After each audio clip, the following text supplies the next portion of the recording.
than flowers to celebrate spring, right? Today we're celebrating spring, and nothing says it more than these gorgeous blooms. So please welcome our gardening expert, Carson Arthur. Yay! I feel like I'm bringing spring. It's so good. It's so good.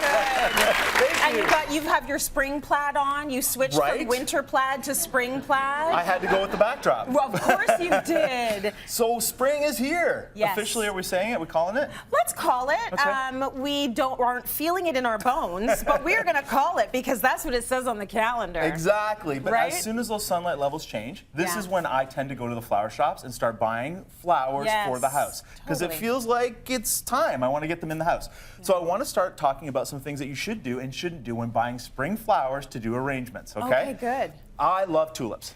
I love the look of them. They say spring to me more than any other flower. But when you go to the flower shop and you're picking up tulips, do not get sucked in by other blooms, specifically daffodils. All right? Daffodils and tulips do not mix well in the same planter. They actually kill each other off. Yeah, I know. And everybody's like, but they're both spring and they're both great. War. Daffodils actually they secrete, and I'm going to try and do this here. You see that oozy stuff coming out? Yeah. That actually is toxic to tulips. So if you put these in the same planter, your tulips are dead in 2 days. So do they need to just be with their own kind? Absolutely. Daffodils in their own planter. You stick together. Exactly. Other things that you can't mix with tulips, alliums, any of the big ball purple flowers, stay away from those. Tulips on their own. You can put pussy willows in with tulips. That's a great look, absolutely. You can mix up some of the chrysanthemum, some of the loose strife. Great combinations there. Right. No daffodils. Here's the thing. I actually like just one flower altogether. I think it's beautiful and I think it has big impact. All the same color. Absolutely, and I agree with you. I love that. So what happens when you get all these beautiful tulips home and then you realize they're starting to do this? Wah, wah, and they all start kind of flopping. So there's a few ways to solve this, all right? The first and easiest one is when you get your vase, you're going to fill it with ice cubes. Ice cubes and water. When you put tulips into ice cold water, they will stand up again. So perfect. So that's super easy. Another one. How that works? Yeah, another one that I absolutely love. I'm going to get you to hold that for a second, Tracy. Is you're going to get some newspaper, okay? Yeah. So you're going to get some newspaper just like that. You're going to take your tulips. You're going to do them individually in the newspaper. You're just going to wrap them up like this. Okay? Okay. You're going to put them in the vase in the fridge for an hour. That is actually going to stand them straight up as well. And each one is wrapped in its own newspaper. Each one, yeah, absolutely. So if you get a dozen, it's going to take you maybe 5 minutes to wrap them all up, but each one individually, and that will hold them in place and make them erect, okay? I like the ice cube situation. Ice cube, but this is a good thing to do if you have people coming over. Right. So if you buy the blooms too soon and then they're all doing exactly, you can put them in the ice cubes and have them look a little bit more alive. Look when a little come perk. Over. Yes, right? absolutely.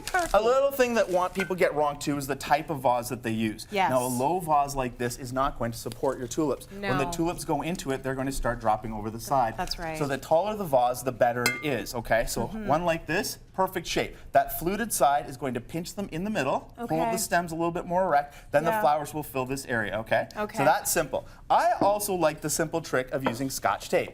Oh, now, I'm going to show you this one. That's what the professional florists This is what the professional florists do. We're going to call me. Can you pass me those pruners there, Tracy? Yeah. So when I'm pruning off my tulips, I'm going to prune off the dead end. But when I do it, I actually like to do it underwater.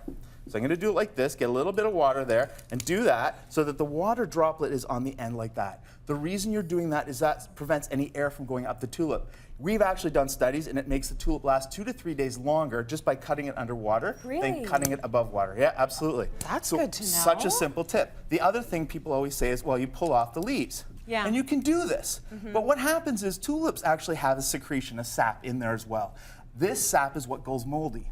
So if you cut off the leaf right there and then you put it down in and you fill up the water past the height of that where you've cut it off, that's where you start getting molds, okay? So things to remember. So you can leave the leaves on then? You can leave the leaves on, but it doesn't look as pretty, but it's better. They're going to last longer. They're going to last longer. Or the other thing is to just remember how much water to add in. Okay. Now you're going to see, I'm going to tip this forward. I've done the little Scotch tape grid. Yes. It's a fairly standard, simple thing to do, right? Not too complicated, but it holds each bloom individually in place. And as I cut these, and again, I'm just removing the bottom, you can put them into the spots like that and create a very vertical and turn that around a little bit like that. When you have them all in, they'll all stand up they're straight. going to be very vertical. Yeah, that one doesn't want to play. There we go. You stay. Tracy just sticks it in. That's true flower arranging 101. The other thing I want people to recognize is when you're filling up your tulip planters, you only want to put 2 to 3 inches in the bottom. That's it.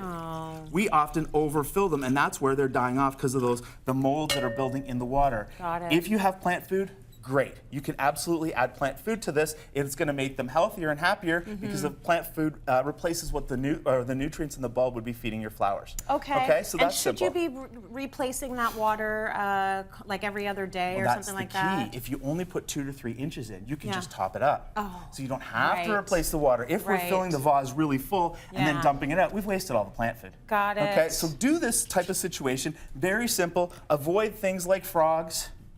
Don't put, everybody's like, what's a frog? This holds the tulip in, and it looks good for about a day, and then the tulip will fall over. Right. Vase like that, with the tape, the right shape, and you're off to the races. Oh, that's so good, Carson. I just love the idea of letting the flowers extend their life a little bit longer, because you do spend a good amount of money for a beautiful bloom, so you want them to last for as long as possible. Thank you for that.